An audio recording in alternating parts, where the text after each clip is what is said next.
should start this video out with positive news. So here's my positive news. For once, we actually will not be discussing Hyde in a major sense, which means I won't have to scream or threaten death on anyone. Maybe.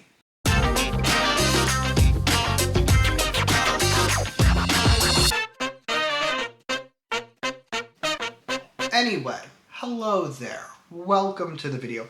We're here to discuss one of my favorite boy groups, and if you ask me, one of the best discographies in like modern K-pop, something people don't like to discuss. No one likes to discuss that they have the best discography. We're talking about ONF, to be clear. No one likes to discuss that ONF has one of the best discographies ever, except for me, but it's fine. I'll take one for the team. I'll do it for all of us. And I hope you're ready for like fully unhinged levels of Simon. I've been an ONF stan since they debuted. I have most of their albums. I don't have storage of ONF, and I don't have Infuse, but I have every version of the other ones. I have first-hand insights. I'm ready to be a lunatic. In relation to my lunacy, though, this was actually not meant to be the video for this month. I've been toiling away at what's probably going to be like a 4-hour-long history of. It was supposed to be for my 10th anniversary as a K-pop fan, and I'm definitely going to miss that deadline. Like, it's just not going to be done in time. I did make these notes a while ago for what it's worth, like my ONF notes. They're from, like, April of last year, and then when I realized it was not going to be done in time, I was like, ONF is coming back in February. Let's do this for their comeback. So we re-updated the notes. We made the slideshow. We're ready. Like, we're ready to go. But I do need it known that, be prepared for what the next history of might be. It might be terrifying at the sight of it. Last thing before we continue, I'm ill again. I swear to God, this is like my 5th time being sick in the last year. I'm gonna throw myself off a bridge. I'm ill. That's the point. I do have tea with me. Here's my tea. There's gonna be a lot of tea in this video. This is my 3rd cup of tea today. I've been up for like 5 hours. I'm on cup number 3. There's gonna be tea. I'm ill. If I seem low energy, blame it on the illness. It has nothing to do with ONF. I'm insane about these boys, so know that. Like, know that everything I'm saying comes with love. If I seem low energy, it's because I'm ill. Again. I'm suddenly thinking back to November, the last time I was ill, and I started making notes for a history of Hello Venus. Because I kept saying I'm ill, people would be like, oh, what's up? And I'd respond, I'm ill. So I started making notes for a history of Hello Venus. I never finished it. Anyway, shout outs. That's the point of this slide. Miss Smoky Glow, first and foremost. I don't know what she's up to anymore. She's vanished once more. She's been posting on Instagram a decent bit, actually. I know she just moved into a new apartment because I'm insane. But, she used to make these evolution of videos that I really liked. They're what originally made me want to make these history ofs. So I will be linking both her channel and her evolution of playlist in the description. Shout out number 2 is the bestie, my bestie-licious bestie poo, if you will. She has not been thriving as of late. We wish her nothing but the best. Everyone pray for the bestie. However, she's on here for several reasons. Reason 1, she's the one who told me to make these as slideshows. It's been like a year. It was actually, fun fact, it was actually right when we were watching the Grammys last year, and we just had the Grammys this year. It's been a year. That's crazy. She's the one who told me to make these slideshows. That's why she's here, reason 1. Reason 2 is toleration.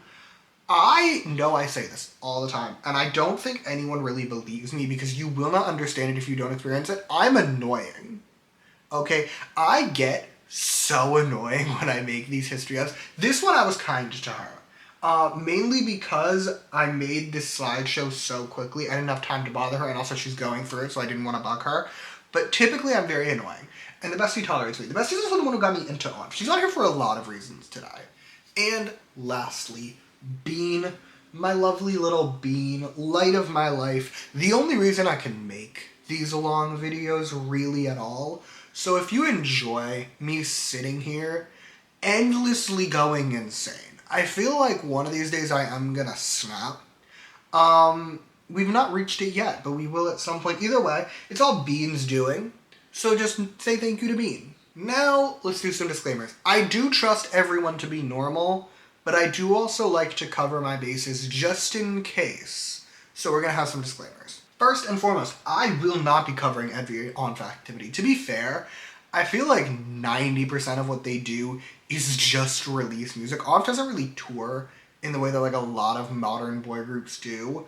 So this is going to be a very release-focused video, to be fair. I will be covering some other stuff, obviously, but like, I'm not covering everything. This is not going to be me breaking down every variety show appearance, every single concert, every music show appearance. I'm not doing that. I'm already insane enough about them. Don't push me over the edge. Disclaimer number 2. They are ONF to me. Okay, I'm very aware that their legal name is On and Off. Okay, I know that. I've seen them also called ONF, and I hate it so bad. Despicable. Terrible. No, I call them ONF. I will exclusively be calling them ONF throughout this entire video, and we all need to be okay with that. Disclaimer number 3. Opinions will be shared. I have so many feelings about this group. I have so many thoughts about the members and the music and the choices that were made, and be prepared to hear a lot about all of that. Okay, that covers that. Let us now go meet the excellent members of ONF, and as always, to pretend we're a little bit normal, I will be going in age order. So, starting us off, the one, the only Kim Hyunjin, who was born on April 22nd, 1994. This man, this red-haired king, he trained for 5 years. You ready for that? He trained for 5 years, so there's no real pre-debut lore there. However, since debuting with ONF, he has served as the main vocal and on-team leader. Yes, there are teams. There's on-team is the vocal team, and then there's off-team, which is the dance team. Let's have some Hyunjin fun facts. Fun fact number 1, he apparently has 2 tattoos. I know one is on like the upper part of his back because I've seen glimpses. He's yet to actually reveal them, as far as I'm aware. I know he has 2 tattoos, and I'm nosy, and I want to know what they are. Other fun facts, he apparently can play like a bunch of different instruments, which is fun, and is allegedly a great cameraman. Next up, we have the one, the only, the fashion leader, Lee Chang-yoon, aka Ishin. That is his stage name. He was born on December 24th, 1994, making him a fellow Capricorn, and is therefore just better as a human. Chang-yoon also trained less than the other members. I want you to keep that in mind for the following sentence. I mean, he trained for 3 years before joining ONF. That is somehow like on the lower end of the spectrum. Either way, since debuting, he has served as the lead vocal of the group. As for Chang-yoon's fun facts, first and foremost, he has a tattoo as well, and I know what it is. I know what it is. He has WHPH on his arm. It stands for Work Hard, Play Hard. And I know what it is. I feel accomplished in that sense. He also has the best fashion sense in the group. He's known for it, ergo is the fashion leader. Also, in spite of being on the team, the vocal team, he's the lead vocal, you may recall. In spite of that, he is known as the secret member of Off Team because he's also a really good dancer. We love a multi-talented king. On to the next member, the artist formerly known as Jaeus, also known as Seungjun. He was born January 13th, 1995, another Capricorn, and again, just more exceptional as a human as a result. Seungjun would also train for around 5 years before debuting, and is our first member of Off Team. He is the team leader, the lead dancer, and sub-vocal of the group. However, that sub-vocal title is actually very misleading. He is a really good singer, but also he's like the secret member of On Team. He's the reverse of Chang-yoon. He is such a good singer that like they call him the secret member. I don't know why he's just the sub-vocal. Other Seungjun fun facts include he was like besties with Wyatt before joining WM even, which I think is cute. And he has a poodle that is the objectively correct choice in terms of dogs. I have a poodle. I love my poodle. It's the right answer. Also, I need to pause and talk about Seungjun and Hyunjin's lore. I'm so unwell about this information. So, Seungjun and Hyunjin met in 2007 when they were approximately 12 years old, and they went to the same middle school. They were like besties in middle school and then had to go their separate ways upon entering high school because they went to different high schools. However, all hope is not lost. They not only went to the same vocal academy. They lived close enough to each other that they would walk home together. And then they both ended up at WM, where Seungjun taught Hyojin how to dance and Hyojin taught Seungjun how to sing. And then they spent their entire time at the company being considered two of the best trainees the company had ever seen. And then, as we know, they debuted an ONF together. They're still besties. I'm so normal about this. I don't think you understand. It's so fucking cute. I swear if ONF had a different fan base, this would be the ship of a generation. This would be the, like, Baekhyul of 4th gen. But ONF is, like, normal. Like, they have a chill fan base. Their fans are normal. And here's the thing. I'm insane. But I still don't ship them. They really are just like besties, and it's so cute. Okay, I've soothed. Let's talk about our next member, Mr. Shim Jaeyoung, aka Wyatt. He was born January 23rd, 1995, making him an Aquarius, which is kind of just flop behavior. Anyway, Wyatt actually trained like forever before debuting. He trained for 7 years before debuting in ONF. I would like that to sink in. He started training 7 years before debuting. He trained with B1A4, okay? Briefly, but he trained with B1A4. I'm a massive B1A4 fan. That information is insane to me. Anyway, he obviously did not end up in B1A4. He's in ONF, which is why he's here. He is the group's main rapper and lead dancer, meaning he is a member of the OFF team. Some Wyatt fun facts include he appeared in the Baby Goodnight music video by B1A4. I did watch it back looking for him. I couldn't find him, but also it was 6 years before I knew what he looked like. So I think his face just changed. I couldn't find him. But either way, it is an iconic bop. So there is that. I did enjoy the experience. He also used to live in Kazakhstan. Strange. I don't think I've ever met someone who lived in Kazakhstan. Good for him. He also went to take his driver's test with Minkyun, which I think is cute. They did both fail. Well, last thing. Wyatt has also become our resident big man. I have chosen this image to illustrate the big manness of it. We did get some of it like earlier, not like debut era, but like Kingdom era, when ONF was on Road to Kingdom. We got some of it. It's become a lot more lately. Like, he's become a bit prolific as a large man, and I mean, he is large, so good for him. Speak of the devil, though. My boy is next. Mr. Park Min-kyun, aka MK. He was born on November 16th, 1995, and I need to try to be normal in this section. Now, prior to me getting into this group, Min-kyun was actually a trainee I knew, a trainee I loved, dare I say. He was on No Mercy, the show that made Monsta X. He was a Starship trainee. This is him from when he was a Starship trainee at the big age of like 19. He was a Starship trainee. He appeared on No Mercy and did the iconic, the, dare I say, diabolically awful cover of Come Back Home by 21. It's bad, okay? He's gotten better. It's a bad cover. Also, fun fact about me that I'm going to share. I would like to stress, however, before I share this information, I was 16 years old when I first watched No Mercy, okay? So I loved this boy. I was ride or die. He was my favorite of the trainees, and he did not make it into Monsta X. He got eliminated, and again, I was 16, but when he got eliminated, I ended up punching my wall so hard that it dented the wall, and I'm like 40% sure I broke my pinky because I can now bend it in very unnatural ways. Anyway, after No Mercy, Min-kyun would leave Starship. He fled, probably for the best. He left, he joined WM, trained for 2 years, debuted in ONF as the group's lead vocal and sub-rapper, meaning he is a member of the ON team.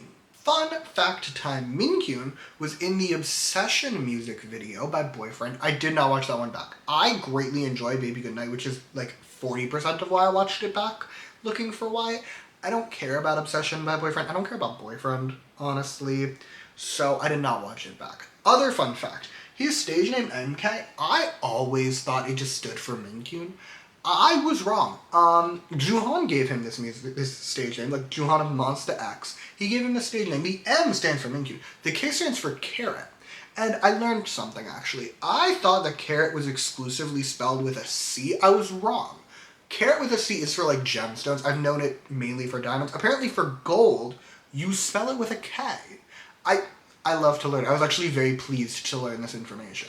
Also, Minkyun, dare I say prolific cat lover, he just kind of feeds the stray cats around both the dorm and the WM building. He has been known to do this. Apparently he adopts cats, and then because he can't take care of them, he just kind of gives them to Oh My Girl. No time to dwell on that. We have to move. Our next member is the last man standing who is younger than me, aka Yuto, or Yu, who was born in Osaka on March 16th, 1999. Now, before joining WM, Yuto also trained at a big agency. He was a JYP trainee. He trained with Twice. He's apparently still, like, close with Twice and the other idols he trained with. He's also besties with Yuto of Pentagon. I have to assume it gets confusing when they hang out. They have the same name. Like, what if they go to a Starbucks and they put their name down and they call the Yuto drink and it's like, which one is it? It has to get confusing. Anyway, back to his ONF-based lore. He is the group's main dancer and a sub-vocal. He's now also the maknae, but more on that in a moment. Other Yuto fun facts. He was a backup dancer for the group Exile.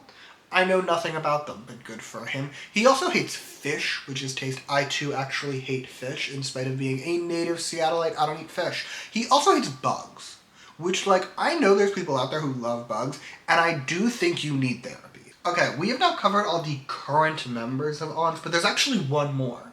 There is my king, my legend, my little tiny boy, Kim Min-suk, aka Lon. Lon is our only former member of ONF. He was born on August 12th, 1999, and was a member of And Team. Yes, there was an And Team. Lon was the only member of it, but he did serve as the group's sub-vocal and maknae. Some Lon fun facts, with the caveat that they're all from like 10 years ago. First and foremost, he apparently could not handle coffee, so he would eat ice cream to stay awake. That's so cute. He also used to collect pens, which is the smushiest thing, and I promise I'm not making this up. He was a big hit trainee and trained with Bangtan before they debuted. Also, I need to be clear in case you couldn't tell, I love this boy. I love this boy so bad. He's completely disappeared from the public eye. His Instagram has been inactive for years. I have no earthly idea what he's up to. None whatsoever. I hope he's thriving though. I hope he's like the happiest he's ever been. I hope he's living his best life.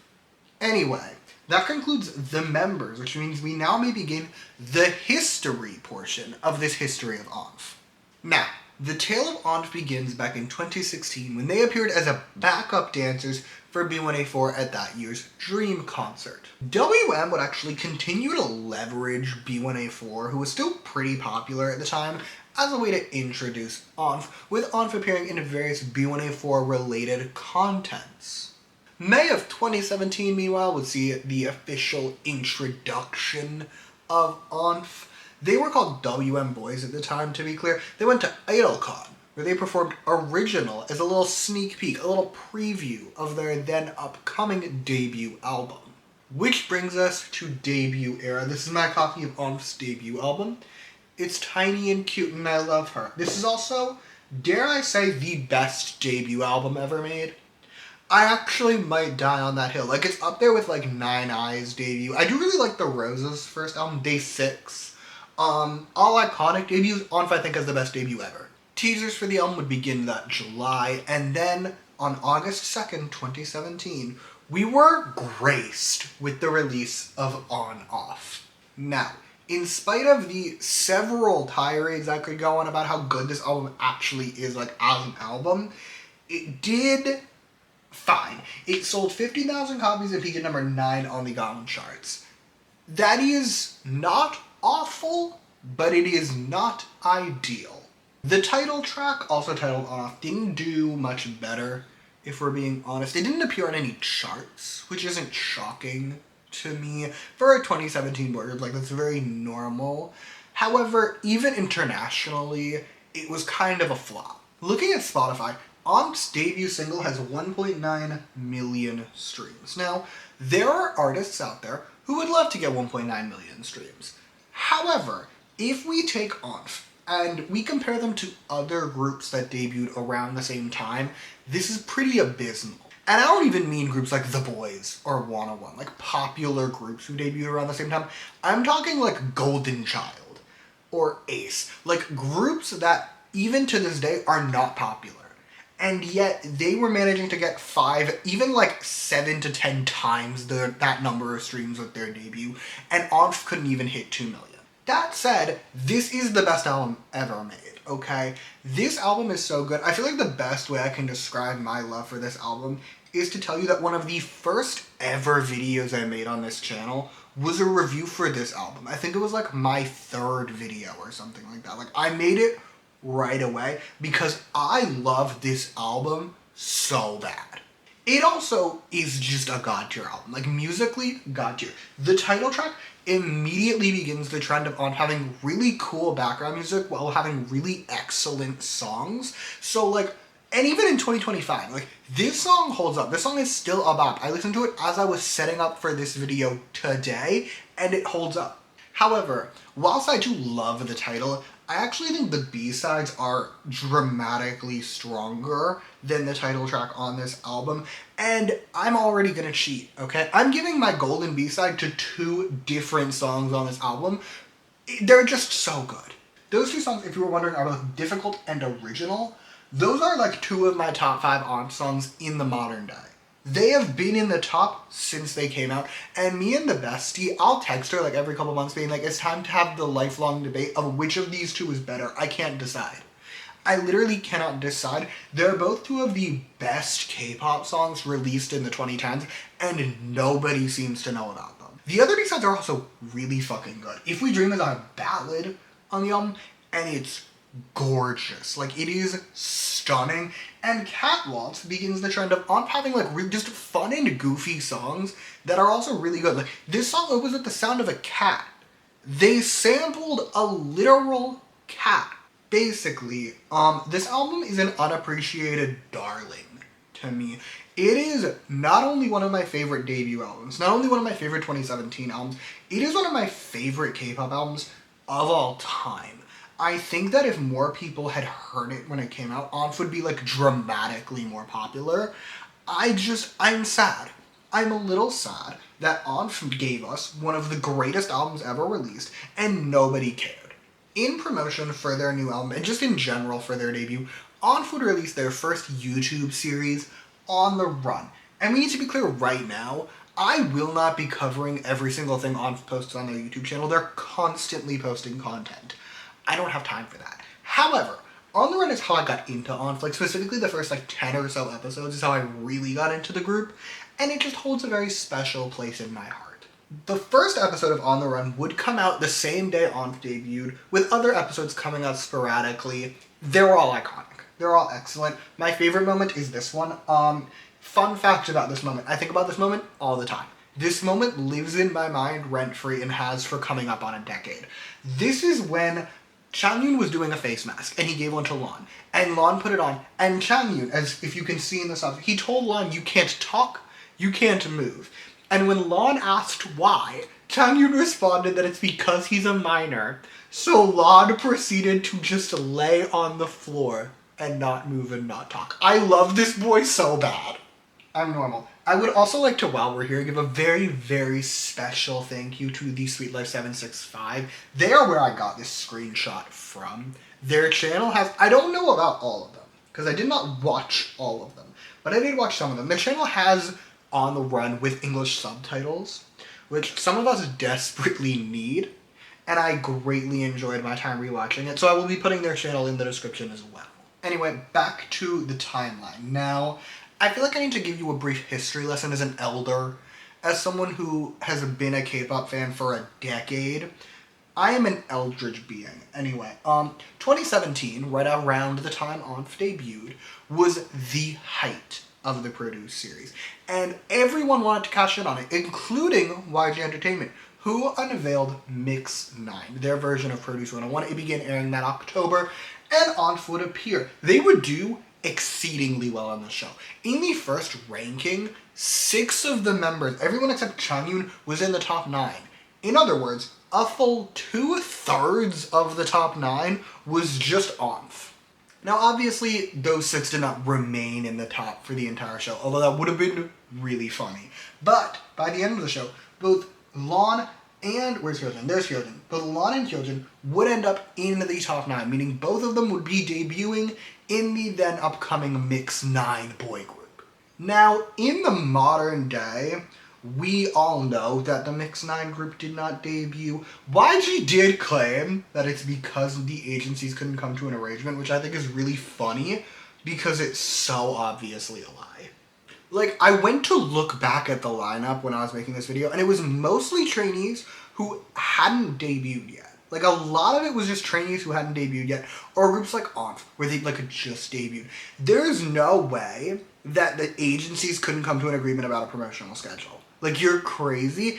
I don't believe you. I think it's just the fact that Mix 9 kind of flopped, and YG knew it kind of flopped, and he didn't want to embarrass himself by releasing a flop group.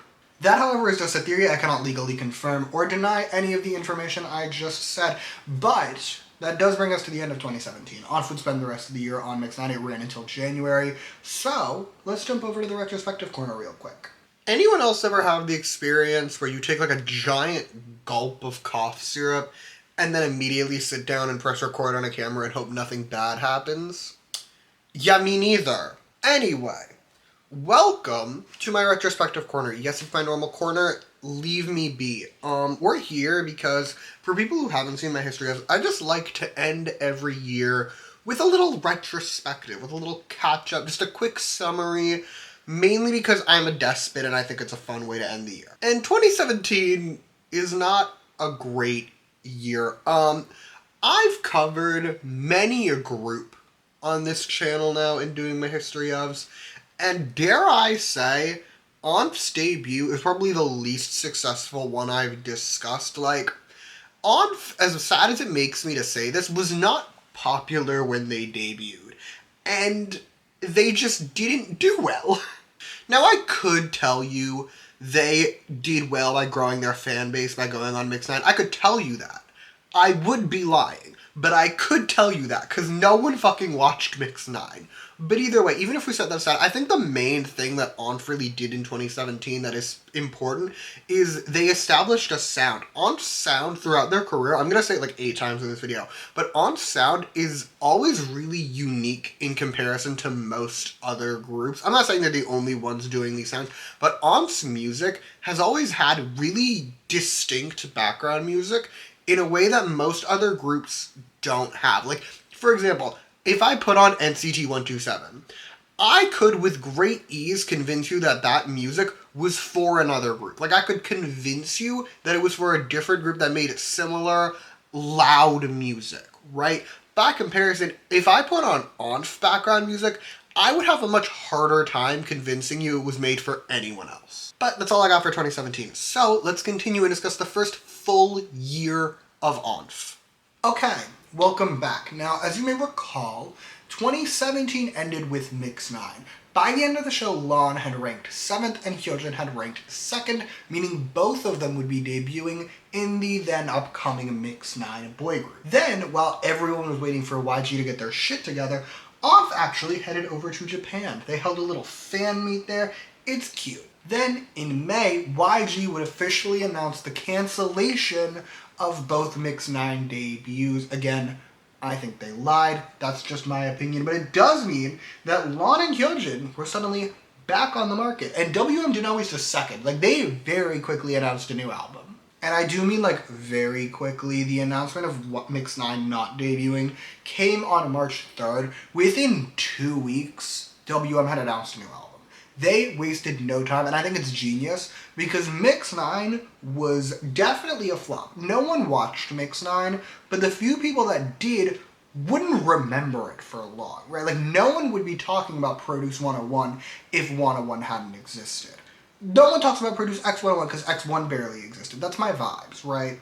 So I think it was smart. I think they took advantage of the opportunity that they could market Hyojin and Lon as former Mix 9 boy group members while Mix 9 was actually still a little bit relevant. Speaking of, though, On June 7th, ONF would release their second mini album, You Complete Me, along with its title track, Complete. It is also this album right here.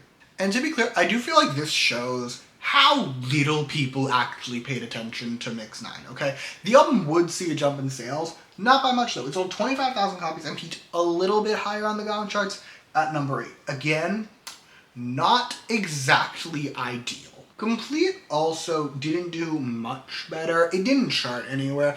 It didn't see an uptick in Spotify streams. Like, it saw a huge boost in the streams. It got 5.3 million, which is a big jump. But again, Golden Child has songs with more streams, and Golden Child is not a group I would consider popular.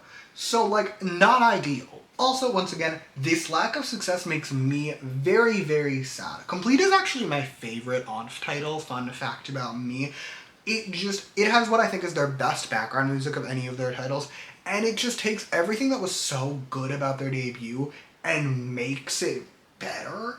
I love this song. I love this song so bad. This song deserved to be like a #1 hit. The B-sides are also just as good. I do stand by ONF's debut is their best album, but it's sort of like the one of one compared to Odd. It's not as good as what came before it, but it's still a phenomenal album. You have songs like 50/50, which is cool and interesting and has really cool background music. You have Incomplete, which is chill, but still definitely fucks. And the closing track, the ballad on the album, gorgeous. One of my favorite ONF ballads in their entire catalog. However, my golden B-side is gonna go to Fly Me to the Moon. That song is so fun. Okay, it's just a classic pop song, but it eats. It's catchy, it's a bop, I love it dearly. However, following promotions for Complete, ONF would quickly shift focus to Japan, signing with Victor Entertainment, who handles most WM Japanese things, as well as announcing they would be making their Japanese debut that August. July 3rd saw the release of the music video for the Japanese version of ONF's debut single. This was followed by a showcase on July 31st, and then the next day, ONF would release their debut single album in Japan. The album would contain the previously released Japanese version of their debut single, along with a Japanese version of original and a new Japanese song titled Love Arrow. That said, it did not do well, not even a little bit. It would peak at number 20 on the Japanese charts and sold around 5,000 copies, which is pretty abysmal. September saw ONF making a Japanese comeback with the Japanese version of Complete coming out at the beginning of September, and then at the end of the month we would get the actual album. And it did even worse. It peaked at number 17 on the Japanese charts, so technically higher, but it sold even less than their Japanese debut had. So we were not thriving. Closing out the year, ONF would join label mates Oh My Girl and B1A4 to release Timing, the WM Christmas single for 2018. It is like a good song. I do enjoy it. That's not surprising. Based off the discographies of the groups in question, I'm not surprised. But it also didn't do well, so we're just gonna move on and head back to the retrospective corner. Okay, welcome back. Now, 2018 is not a year that I would really describe as very successful. ONF's Korean release, in spite of doing better than their debut, didn't do great. I mean, it sold better, but barely, and it still didn't sell a lot. And in spite of doing really well on Mix 9, it's very clear that nobody cared about ONF post Mix 9, because again, nobody fucking watched Mix 9. Additionally, while we do have some Japanese expansion, I don't think it did what WM was hoping it would have done, by which I mean it kind of flopped pretty abysmally. Neither one of their Japanese releases sold great, so while yes, we have Japanese expansion, which is always fun and always good, it didn't exactly do a ton. But with that, let's move to 2019, which I would consider the final year of, like, unsuccessful ONF. Okay, 2019 time, aka our last year with Lawn. Not to spoil or send myself spiraling into an existential depression. But we do start off the year pretty early, with February 7th seeing the release of We Must Love, ONF's third mini album. The album would see a dip in sales. It only sold around 20,000 copies, but it peaked higher. It peaked at number 5 on the Gaon chart, so you win some, you lose some. As for the album's lead single, also titled We Must Love, it did well by ONF standards, but we've also established that ONF standards are flopping, okay? For example, the music video got 2.5 million views. For any other artist in 2019, that's pretty bad. That's not ideal. However, for ONF, that's fine. Like, that's around what we would expect them to get. Spotify would also see continued growth. We Must Love has 7.7 million Spotify streams, making it to this day the group's most streamed single on the platform. Also, because we're honest on this channel, I will admit I do enjoy We Must Love. I don't love it the same way I love the first two ONF singles. It's not a bad song. It's a phenomenal song. The general public was insane to ignore it, and this number, that 7.7, deserves at least an extra zero on the end and to be like 700 million. But I just don't think it has the je ne sais quoi. Like, the first two ONF titles deserve billions of streams. This one, I love it, I don't love it as much. But it's fine. It's time to talk about B-sides. And this was easily my easiest golden B-side to choose so far in this video. I'm giving it to Ice and Fire. I love that chorus. I love that chorus so bad. That chorus has lived in my head rent-free since I first heard it like 6 years ago now. It's so excellent. Also, and what should not be a surprise at this point in the video, the other B-sides are also excellent. Yeah Yeah Yeah has this fun, almost country vibe to it. I really like it. Also, Happily Never After, dare I say she's sexy? I think I might call her sexy. It also has really cool background music. ONF in general, to be clear, always has really cool background music. That's like the running thread of their discography. However, if we are talking background music, I do best background music on the album. For sure, if you ask me. It's so cool. It's so interesting. I love it. Plus, the only thing I could really negatively say about this album is I wanted a ballad, and I do. I love ONF's ballads. This album needed a ballad for me, but like, even without it, it's still a phenomenal album. Let's move on. Let's talk promotion now, the promotion of the album. ONF would actually go on tour to promote We Must Love. They had the We Must Love on the Road Asia tour, whatever you want to call it. They went on tour. They performed in a handful of Asian cities. It's cute. The tour ran through April. Jumping ahead, summer saw Lon joining the second season of When You Love Yourself, making him the first member to do an acting debut. We love that for Lon. We love Lon. The show ran from July through August, and ONF would actually even sing the official theme of the show, releasing their first OST Pretty on July 14th. However, all good things come to an end. All of my happiness shrivels up and dies, because just after When You Love Yourself stopped airing, WM would announce Lon's departure from ONF. I have never properly recovered from this. I'm actually willing to say that. I think that this announcement forever changed me as a human. Also, just like whenever I make these history halves when it comes to a member leaving the group, that is where their story ends for the video. We love Lon, okay? That is my son. I birthed him in ways I have with very few idols. I love him. That is my child. I would kill people for his happiness. He's no longer an ONF member. I wish him the best. He's also, again, disappeared as far as I can tell.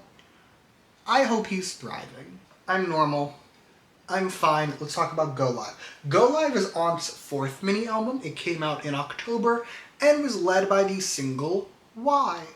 The album would do about as well as we can expect ONF albums to do at this point. It sold 22,000 copies, peaked at number 8 on the charts. It's fine. Now let's talk about Why, the lead single. Personally, I will be honest, I did not like this song when it came out entirely because it made me depressed. It made me miss Lon, and I didn't like it for that one reason. I have since calmed down. I will admit it's a good song, but I will also say it is probably the weakest of the early ONF singles. Like, up until this point in their career, Why is probably their weakest title.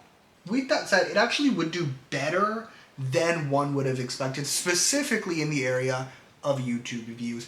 ONF, even now, is never a big player in terms of YouTube views, but this song did manage to get 6.7 million views, which makes it the most viewed ONF music video up until this point in their career. As for Spotify, Why did Fine by ONF standards? It has around 3.2 million streams, nothing to scream about. However, that number does become a bit embarrassing, dare I say, when I point out that one of the B-sides, Moscow Moscow, was the first ONF single to get like really good Spotify streams by an ONF B-side at least. It has 2.5 million streams. I will remind you, their debut single has less than that. And speaking of the B-sides, they're good. As always, Moscow Moscow, as previously discussed, it's chill. It's nice. I see why people liked it. We also have All Day. That one's just excellent. And Twinkle Twinkle. Twinkle Twinkle is cute. It's fun. It's not God tier by any means, but it's fun. However, my golden B-side, I'll be giving it to Asteroid. That song, insane. Insanely iconic. Dare I say one of ONF's best B-sides? It's a banger. It's fun. It's everything I love an ONF B-side to be. However, ONF would actually spend the rest of the year just promoting their new album, doing normal year-end stuff, nothing I feel like mentioning. So we're heading back to the retrospective corner once again. Alrighty, we did it. We finished the 2010s, and it was not a great decade for ONF, if we're being perfectly honest. I swear to God, ONF was cursed by some demonic being before they debuted. Like, one of the trainees that was supposed to be in ONF and didn't make it put a hex on them. I swear to God, because it does not make sense. They do these things that are objectively good ideas. And I don't just mean like they have really good music, which itself should earn them at least some form of a fan base. I'm not even talking about that. I'm saying like we have a Japanese release. That's typically a good idea. It does terribly. We have an acting debut for a member, a great way to bring in a different fan base to make them support your group. That member immediately leaves the group. Like, ONF was cursed. But if we are going to have a serious discussion, ONF did not do well in the 2010s. They really didn't. None of their albums made any real noise. They had no hits to their name. They were not doing well. The only good thing I can really say about 2019 is that now we have enough releases that we have like a metric that I can work with. And I can be like, okay, in comparison to their average sales, this is what we have to work with. That's the only positive about 2019. That metric, however, is about to be shattered in 2020, so let's go deal with that. Okay, new decade. I had some more cough syrup. I took my decongestant. I'm ready to talk about 2020. Now, 2020 is a crucial year for ONF, and that change actually begins in March when we would see the announcement that ONF would be appearing on the Queendom spin-off Road to Kingdom. Now, scholars of Oh My Girl will know that their appearance on Queendom is what made them for a time one of the top girl groups. So it does make sense that WM would want to essentially try again with ONF. They would send their other group since it went so well the first time.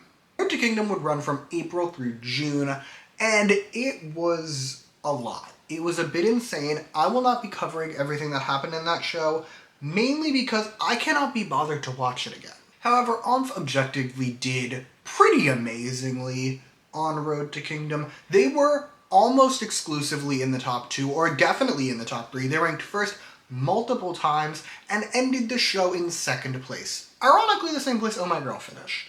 Now, all of the groups that went on Road to Kingdom did see a huge boost in success. ONF was no exception. They got a lot of fans. Several of their stages went massively viral. The most viral one would be their collaboration with Pentagon, which ended up with more than 7 million views on YouTube. One of the most viewed stages of the entire Kingdom, Queendom, Road to Kingdom cinematic universe. Additionally, for the show's finale, ONF would release the single New World, which did exceedingly well. It became their first ever charting single, making it to number 112 on the Gaon digital charts. However, where the song actually devoured was on the download chart, where it made it to number 4 on the weekly Gaon download chart, outperforming much more popular and established acts like The Boys and Pentagon. As always, WM did not waste time. They immediately moved to capitalize on the newfound fame ONF had picked up by releasing Spin-Off, the group's 5th mini-album, along with its title track, Skoonded Swimming? It is a song I have never been confident of my pronunciation of. But Spin-Off immediately became ONF's most successful album. It sold 80,000 copies and peaked at number 3 on the Gaon charts. For a frame of reference, ONF's first 4 albums combined to around 85,000 copies, meaning this one release nearly doubled their total album sales. The lead single also saw a huge improvement for ONF. It peaked just outside the top 100 of the Gaon digital chart and debuted at number 2 on the Gaon download chart. It also became by far their most successful release on YouTube, becoming the group's first music video to clear 10 million views. It has 11 million as of right now, so yay, we love that for ONF. As for Spotify, we would see an uptick from their last release, but it is not their best ever. It has 5.2 million streams though, which is nothing to scoff at for a group of ONF's popularity. Musically speaking, meanwhile, this is a weird song. I feel like there's no other way to phrase it. This is a strange song. It is not bad. It actually really works. Like, it's sexy, and it's cool, and it's good. It just wouldn't be the first thing I'd play for someone to get them into ONF. As for the B-sides, we would get pretty classic ONF sounds with this one. Belle Epoque is chill. It's good. Good is goofy and fun, and I love it dearly. We even got ballads on this album. It had everything I could ask for. However, in what should not be a surprise to any of you, I will be giving my golden B-side to the dance pop song, Geppetto. It's right there, Geppetto. That song, everything to me. It's so good. It's so cool. It was also composed by Minkyun. I'm giving him full credit because I'm biased and crazy. Anyway, after they finished promotions for this album, they would actually go on a bit of a break, so we will be jumping ahead. December saw ONF starring in the show Can I Step In? I did not watch the whole thing. I did watch episode 1. It seems fun and goofy and vaguely reminiscent of the absolute insanity that was Victon's pre-debut show. Anyway, the show was released on YouTube and actually did pretty great. All the episodes have like in the millions of views. The most viewed one I believe has 4 million last time I checked. It did well. But that's it for 2020. So let us once more return to the retrospective corner. Okay, I think we can all agree 2020 was a great year for ONF. They got a bunch of new fans. That meant their albums started selling really well. Their singles were even appearing on charts. Like, they were doing everything they deserved to be doing, almost. And I don't think it's a controversial statement to say that the deciding factor in all of that was Road to Kingdom. Road to Kingdom got so many new eyes on ONF. Whoever came up with the Road to Kingdom and Queendom and Kingdom series, I do hate you, but also you're a genius, because it works out well for everybody. Like, almost every group that has appeared on one of those shows has seen a massive popularity boost. And ONF was no exception. They got a ton of new fans. And WM, God bless their souls, they are good at capitalizing on successes, and they did that in 2021. 2021 is arguably the most successful and certainly the busiest year ONF has ever had. So let's all prepare ourselves to discuss it. Oh god, it's time for 2021. I'm not sure if I'm physically well enough for this, if I'm being quite honest, because 2021 was insane. But we waste no time. February 9th saw the announcement that ONF would be releasing their first studio album, entitled ONF My Name. This is that album. I do have all 3 versions. The album was scheduled to come out on February 24th. However, on February 20th, we would get the release of the music video for My Name Is. I love this song. More on that later. First, let's talk about the album. Now, she would not outperform Spin-Off by any means, but it wouldn't underperform either. It sold 75,000 copies and peaked at number 3 on the chart, so not bad compared to their last album. The single, though, Beautiful, Beautiful, that is another story. This song was huge for ONF. In spite of coming out the same week as SHINee's Don't Call Me, it managed to debut at number 1 on the Gaon download chart, spending 2 weeks there and closing out the year as the 17th most downloaded song of 2021. It also did, I dare I say, unbelievably well on the Gaon digital chart, by which I mean it peaked at number 7 on the Gaon digital chart. However, I don't consider this canon. Okay? I don't consider ONF having a top 10 canon to reality. I don't consider the Gaon digital chart really canon to reality anymore. Like, it peaked at number 7. It did not chart on the Melon charts. Do with that what you wish. Now, let's talk YouTube. Beautiful Beautiful quickly became the most viewed ONF music video on the platform with more than 18 million views, and even to this day is their second most viewed music video. The song would also earn them their first ever music show win, with a win on the show, and saw a huge boost in Spotify streams. It currently has around 7.5 million Spotify streams, their second most streamed song on Spotify. In short, this song did insanely well, and it deserved all of it and more. Okay? This song is so good. It's so fun, it's so poppy, I love it so dearly. Turning our attention to the B-sides, if not for the absolute excellence that was their debut album, this would easily be their best release. This album has everything I love about ONF music in its most polished and perfect form. Like, the pre-release My Name is that fun, goofy sound they've been playing around with, but it's like perfectly done and works flawlessly. The ballads are also incredible on this album. Thermometer is just on team, so not surprising the vocals are popping off, but even on the group-wide one, I Think I Love You, they sound gorgeous, and that song is one of my favorite ONF ballads in their entire catalog. And then there's the pop songs. TripAdvisor is excellent, but I will be giving my golden B-side to The Realist. I think this might be ONF's best song. Certainly amongst their B-sides, it's top 3. It is so cool. It's so good. It hits so perfectly. It is the song I would show you if I was like, listen, I found this really cool group. They're ONF. They make really cool music. I would put on The Realist for you. I would put this on in a heartbeat, and I really think you would be begging me for more. There was quite literally no time wasted in regards to ONF promotion.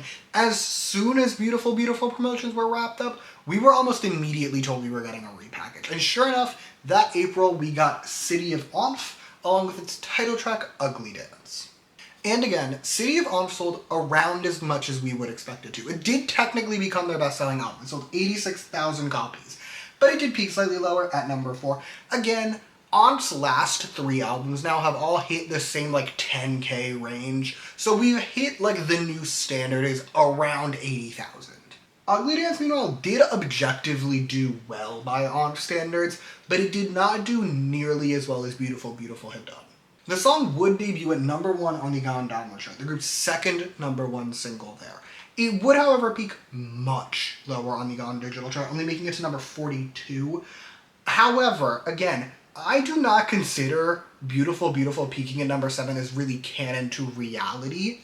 42 seems much more normal to me. Meanwhile, over on YouTube, the music video would pick up 12 million views. Definitely a drop from their last single, but nothing to scoff at. That's their second most viewed music video up until this point, so there's that. However, Spotify is concerning. Spotify, Ugly Dance would only pick up 1.4 million streams. Their least streamed title up until this point. As a whole, though, while this did not surpass Beautiful Beautiful, it certainly is their second most successful single. And if you put out your 2 biggest hits in the span of 2 months, I consider that quite impressive. Musically speaking, meanwhile, Ugly Dance is another weird one, I guess I'd say.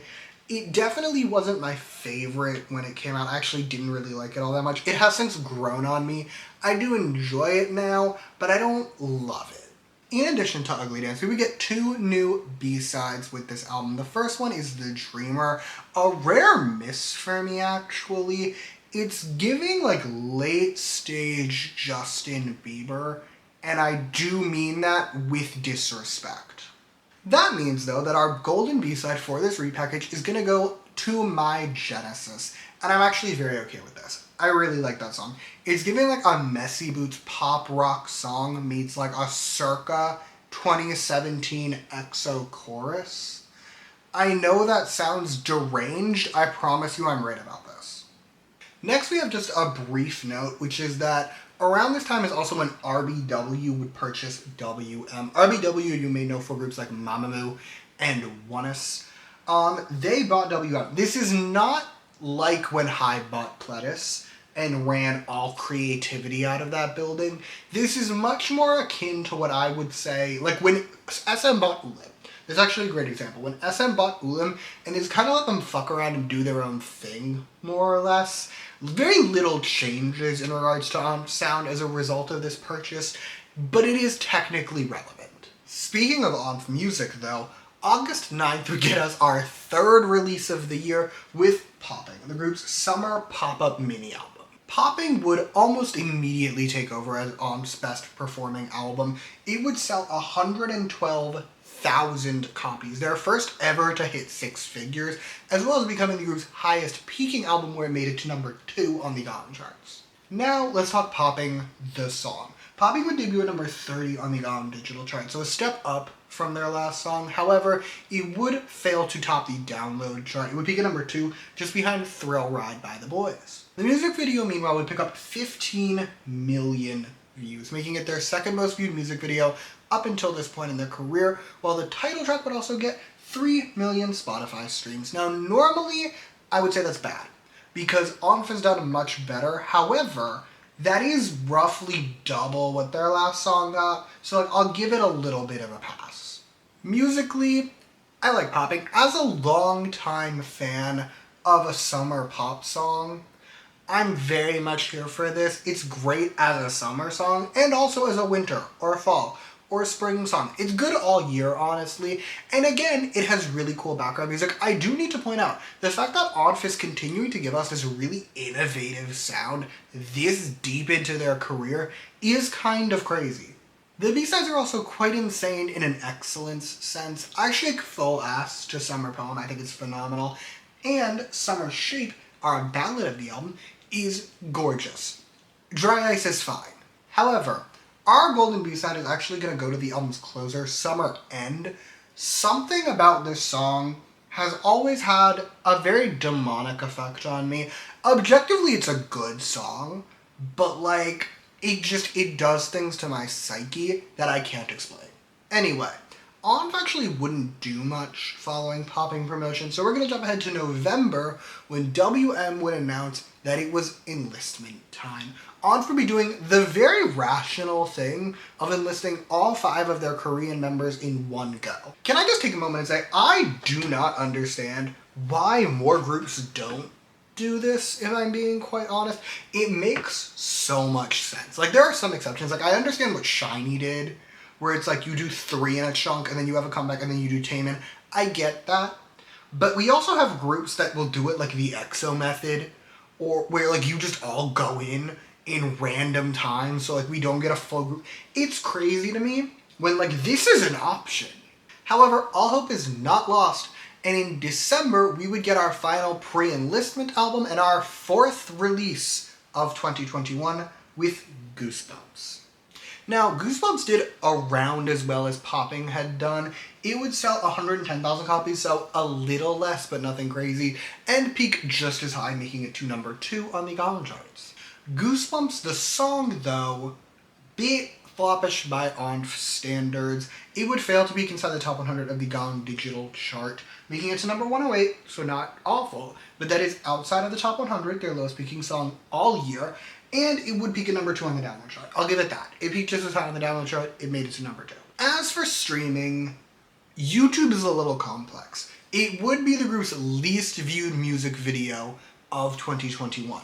However, it did get 11 million views, so in the grand canon of even post-Kingdom ONF, it's not awful, but it is on the lower end. Spotify, though, it did awful. It is the group's lowest streamed single up until this point. It has around 1 million streams, which, even for like Nugu K-pop groups, is pretty abysmal. I will say, I think a big part of this is sort of ONF fatigue. I've noticed this trend in a couple groups that I've covered in this little series of mine now, where once you hit the 3rd or 4th release in a calendar year, people get tired with, for a lack of a better term, like Icon at the end of their New Kids era, like when they put out the compilation at the end, no one paid attention. Like the end of 2012's BAP, they were starting to do a little worse. It's just when you had 4 releases in 1 year, people get tired, although I will concede it probably didn't hurt. This was the ONF's first bad title. I should clarify, this is bad by ONF standards specifically. ONF has had excellent titles up until this point. This one is fine with a less than ideal chorus. The album is also honestly a bit of a miss for me, if we're being quite honest. Again, this was their 4th release of the year. Like, even I can tell you I was sort of checking out by the time this one came out. But, like, it would have been a fine album for anyone else, but for a group like ONF, this is a bit disappointing. Like, Whistle is good, but it's not great, and Fat and Sugar does nothing for me personally. I see the vision, I get what we were trying to do, it's just not a vision I wanted fulfilled by ONF. That said, there are some redeeming songs on here. The album's ballad, Alarm, is still beautiful, because it's an ONF ballad, and the closer, The Show Must Go On, will be our golden B-side for this album. It's a good song, like, dare I say actually it's a great song, but as a whole, this album is probably ONF's weakest in their entire catalog. On a more positive note, to close out the year, ONF would host their first official solo concert in Korea. It ran from December 9th through the 12th over the course of 4 days, and I need to read this name because it is insane. Okay, are you ready? It is ONF 2021 Live Contact Code Number 1 Reverse. That is a demonic name. I hate the name. But that officially wraps up the insanity that is 2021. So let's head back to the retrospective corner. Welcome back. Now, 2021, diabolical year. Insane year. Dare I say, iconic, even. It was so successful. ONF actually was successful. For like the first time in their careers, I could actually say ONF had a pretty successful year. They were a charting boy group now, on the digital charts. I don't think people understand this well enough. 4th gen boy groups don't chart well. Like, ever. I think the longest charting song by a 4th gen boy group charted for like 2 months. And that's it. Don't quote me on that. I could be wrong.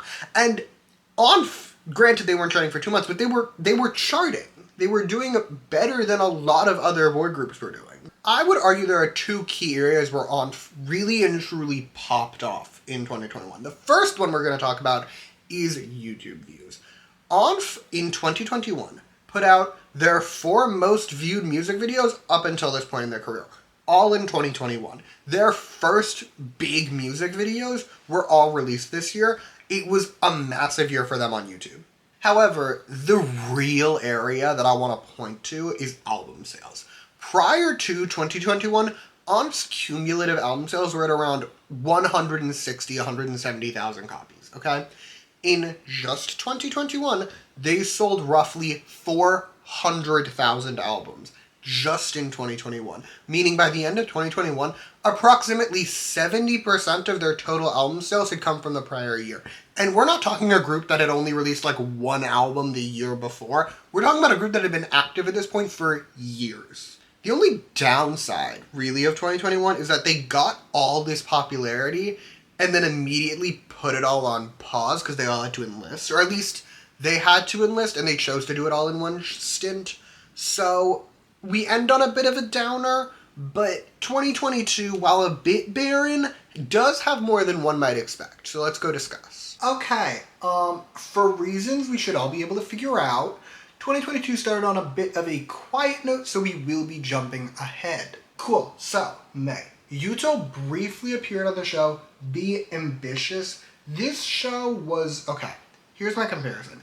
This show was to Street Woman Fighter what Road to Kingdom was to Queendom. It's sort of the like prequel to the male follow-up of the Mnet show. It was made to form the crew Ambitious that would go on to be on Street Man Fighter. And Yuto went on the show, which makes total sense. He's a great dancer and literally had nothing better to do with his time. He didn't make it in the final lineup, which sucks. He went AWOL again. Jumping ahead to August, Yuto would briefly become a host for the show Station Z. It's a radio show.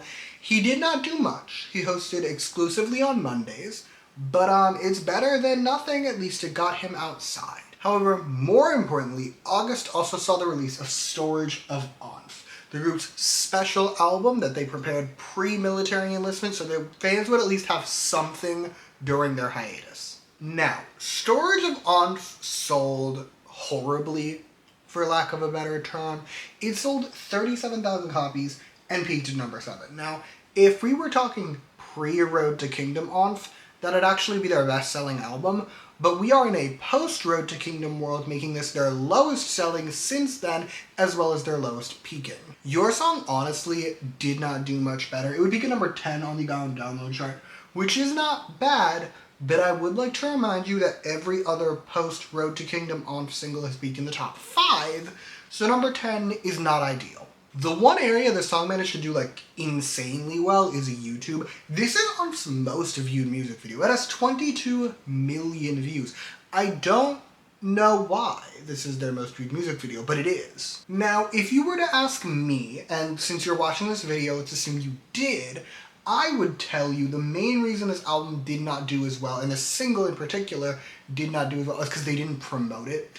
ONF promoted the absolute shit out of their last few albums. They did radio shows, non-stop, variety shows, music show appearances. They promoted, they were all in the military. They could not really promote this album in that same way. However, I would argue they heavily underutilized Yuto with this. I do not remember seeing him popping up on shows. I do not remember him going on radio shows, and he could have. Maybe like variety shows. Obviously, he wasn't going to promote this song solo on a music show, but like he could have done the radio show circuit with this album, and I feel like it would have made it, maybe not a hit, but it would have done better. Anyway, let's talk B-sides now. The back half of this album is actually not new works. They took some songs off their first few albums and re-recorded them without my little angel Lawn. They have nothing new. However, the first 5 songs are actually new songs. And in a shock to nobody, they're good. We have a pretty ballad with Traveler, and my song has some really cool music. There's violins in there. I think it's so interesting that ONF is consistently giving us really unique background music, and nobody but me seems to care. Anyway, let's talk Golden B-side. My Golden B-side is gonna go to Runaway. It reminds me of like early ONF, like their first 2 albums. And as we know, I love their first 2 albums more than really anything in the world. So unsurprisingly, I greatly enjoyed this. After that, we would enter Quiet Times once more. So we're gonna jump ahead to October, when Yuto would officially begin hosting Station Z. He'd hosted a couple of Mondays back in August, you may recall. In October, he actually started hosting Mondays consistently and would do so until the show ended. So, an actual hosting stint. He got to do things. But that's it for 2020. Let's have a quickie retrospective, shall we? I'm gonna be so honest right now. I have so little to discuss about ONF in 2022 that the only substantial statement I can say is like, yes, promotions will result in more successful releases, but I also don't think I had to tell you that. I think we all kind of knew that. Like, unless you're like a top tier group, you do kind of need to promote, but that's not new information. However, it is something that I do have feelings about, so I am going to take this opportunity to complain instead of talking about ONF. I swear to God, modern K-pop groups are not built like the old ones, okay? When I got into K-pop, it was 2015. Back then, a group would promote for like a full month. And I'm not talking like, oh, like the new groups promoted for a full month. I'm talking like mid-tier popularity groups were out on music shows for like a month. I want us to get back to the trend of groups appearing for more than like a week. 2 weeks max if you're lucky in the modern day. That's obscene. Okay? Absolutely not. Bring me back the groups that are like, we set the record for longest promotions for a single. Give me that. I want that back. I'm tired of it being like my favorite group just had a comeback. I'm gonna get maybe 5 music show appearances out of them. If I'm lucky, I'll get 5 music show appearances out of them. I'm tired. Anyway, I'm done complaining. That's all I had to say. We can go back to ONF now. Okay, 2023. Now, for those who forgot, 2023 we begin with 5 members of ONF in the military and Yuto hosting his radio show.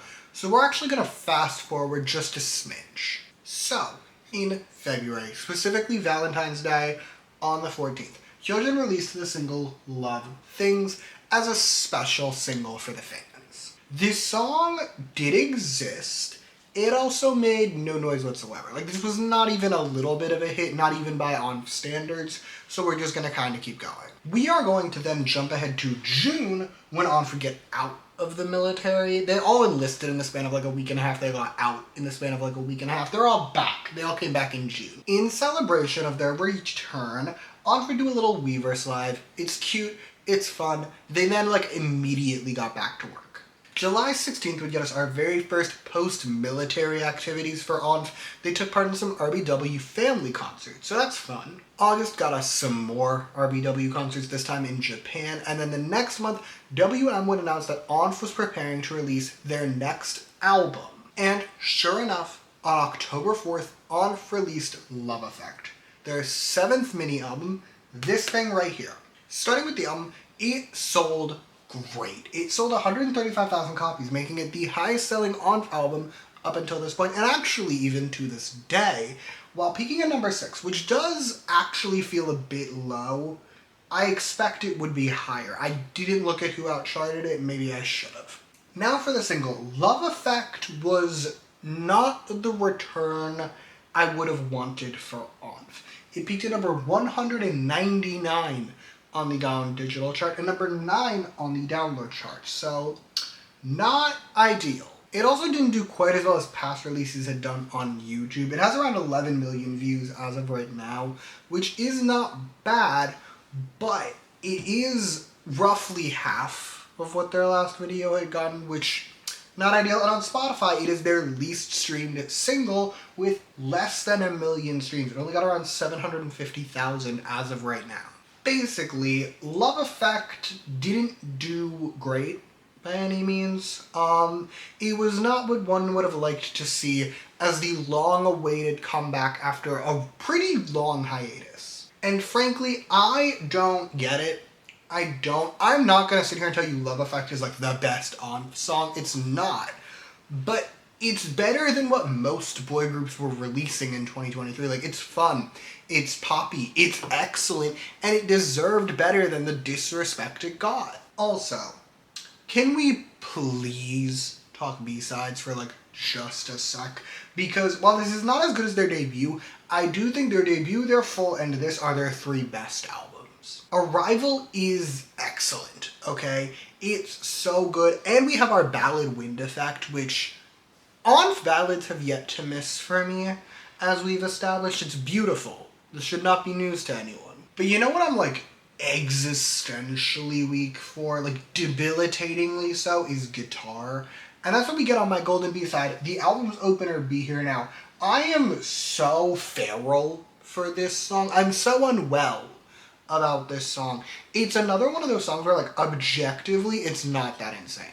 But to me, in my mind palace, it's everything. Anyway, closing out the year in November, we would get the Japanese release of Love Effect. It was a digital single, so there's not really sales to discuss, but we are seeing their first Japanese release in years, which is always good. But the rest of the year was pretty quiet, so we will be once more jumping back to the retrospective corner. Okay, 2023 was a messy year, I guess I would say, mainly because it wasn't a full year. We didn't actually get most of the year with ONF, so not ideal. We do have one real comeback though, and with that comeback we see progress. First, ONF is back to outselling past releases. They had their best-selling album up until this point in their career, so yay, love that for them. They also dipped their toes back into the Japanese market. They had not been in Japan for a hot minute. Who knows? Maybe we'll get a full-fledged Japanese album in 2024. I say these things knowing the answer, and that amuses me sometimes, but anything's possible. Aside from that, though, I don't have much to say, if I'm being honest. ONF is still making really good, really unique music. I think I've made that point clear by now in the video. But either way, let's go discuss 2024. Okay, we have reached 2024, and we are going to start off the year with a major change. That is correct. Minkyun and Seungjoon decided to forego their stage names of MK and JS. As you can tell from my time in this video, that was so relevant to me, because I use their stage names all the time. Our next piece of lore is very emotional for me, so if I seem to be feeling a lot of things, just bear with me. Cool, so from February 27th to March 3rd, ONF held like a mini Canadian tour. They performed in 3 cities. They did Vancouver, Montreal, and Toronto. That's it. Right wrong. That's where things get difficult for me. As someone who lives in Seattle, going to a K-pop concert in Vancouver is not a leap. I've actually done it multiple times. I saw BAP in Vancouver. I saw SHINee in Vancouver. I saw NCT 127 in Vancouver. I would have been more than happy to see ONF in Vancouver, since in case you couldn't tell from this point, I adore this group. Unfortunately, no one told me it was happening, and I refuse to take any blame for this one, okay? I follow ONF, the group, on Twitter. I follow various fan accounts on Twitter. I check all K-pop and I check Soompi every morning when I wake up to see what's going on in the world. This is not my fault. I will concede, according to what I've heard, the company that ran this tour, I actually don't remember if it's the one that ran their next tour. I should have checked on that. The company that ran this tour, though, a disaster, objectively. However, I'm still mad about this. Like, I love ONF so bad. If you could not pick up on that, I don't know what to tell you. I love ONF so bad. I love their music so bad. I love these men so bad. If I go to my grave having never seen ONF live, I will resurrect myself via dark magic, and I will fling myself off a bridge with a new suicide note that specifically states not seeing ONF is the reason why. I'm normal again. I will not deny, getting that off my chest was nice. We can now continue. Anyway, Canada was not the only place to get ONF concerts, and that April, we would get Spotlight, the group's latest solo concert with 2 shows in Seoul on April 6th and April 7th. Then, the next day, ONF would release their 8th, and as of right now, latest mini-album, Beautiful Shadow, along with its title track, By My Monster. Sales for this album were, admittedly, a bit disappointing, at least for me. It would sell around 100,000 copies, which is not bad. But it does make this their lowest selling album they actually promoted, like a mainline album, since popping in 2021. Which is not ideal. The title track, though, By My Monster, is ONF's biggest hit in years. Okay, for starters, it was their first one to actually appear in the top 100 of the Gallon charts. It peaked at number 57. So that's pretty good for them. It also got them a music show win, their first win since Beautiful Beautiful, and their second win overall. The song's streaming numbers are also pretty strong. It got around 11 million views, which I know I judged their last single for getting that. This time it just means you're on par. You're doing about as well. You're on the lower end of what we might expect, but you're doing well. Okay? Spotify streams are at around 1.6 million as of right now. I know that does not sound like a lot, and that isn't. For a lot of ONF's career, that would be bad. However, their last 2 singles both failed to clear 1 million, so that is a huge boost. As for the B-sides, they're also really good. We should be expecting this right now. Aphrodite is excellent, Breath and Shadow is beautiful, and my golden B-side, Slave to the Rhythm, iconic, okay? It's like ONF decided to just give us the perfect dance pop song in 2024, and we should all be grateful. We should all be streaming. Following promotions for By My Monster, ONF would return to Japan for more Spotlight concerts. They performed in Japan from April 29th to May 3rd. Jumping ahead to August 2nd, ONF would release Infuse, an instrumental album to celebrate the group's anniversary. Now, here's the thing. For most groups, an instrumental album, I would judge you. I would judge you harshly even. I would judge you for this as a cash grab more than anything else. An NCT instrumental album is demonic. A Stray Kids instrumental album, I'd be mad. A Tuxed instrumental album, you're fucking crazy. The thing is, ONF's entire career, they have been making really cool music. Like, the music itself, not like the background music, the music part of the music, has been really cool. So an instrumental album for them does actually make a lot of sense. That said, it sold like shit. It sold horribly. It peaked at number 30 on the Gallon charts and sold under 20,000 copies. And I get it. I didn't expect it to do better than that. Like, I didn't buy it. But, like, I'm also a little disappointed at the same time. August also saw ONF returning to America for concerts. They would do the Spotlight in North America tour. It ran in the summer. That's not the point. The point is that this tour was kind of a disaster. I would like to preface what I'm saying with the word allegedly, okay? Because apparently the organizer of this tour has been suing people.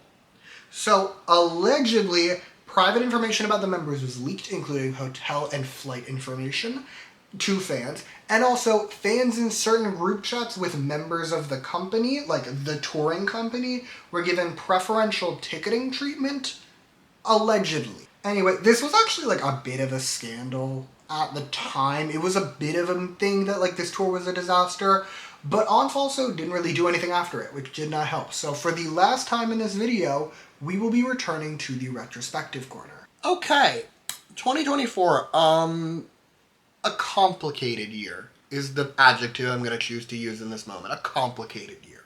We do start off well. We had a relatively successful comeback. It didn't sell as well as I might have liked, like the album itself, but we got a music show in. We were doing well. However, I could also argue, and will argue, Buy My Monster is kind of where everything did a little bit go to shit.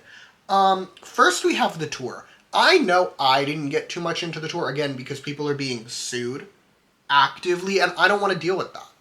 I really don't. But that tour was a disaster, allegedly, and full of a lot of mess and a drama, allegedly. And then we follow up that eventful tour with their instrumental album. And here's the thing. I'm not surprised at how poorly the instrumental album did, and I'm not mad that we got an instrumental album.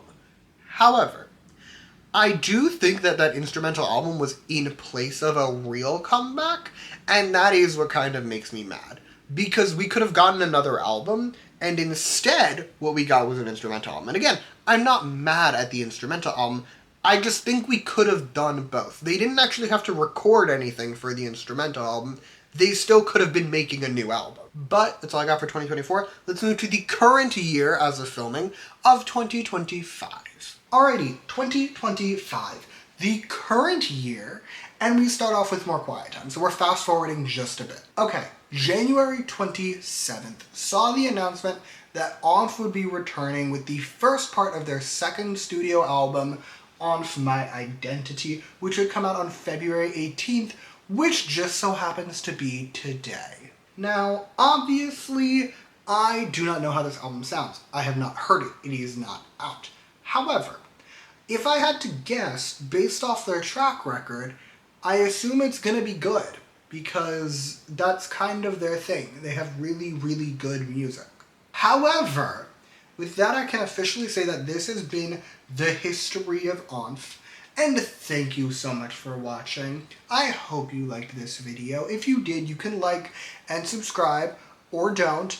I'll be fine either way. I will also be putting some stuff in the description. Are we ready? Thing 1 will be all the stuff I already told you that will be down there. Like Smokey Lowe's channel, I think it was the Sweet Life 765. I don't remember their channel name off the top of my head. The one who did the translation of ONF's show, they'll be down there.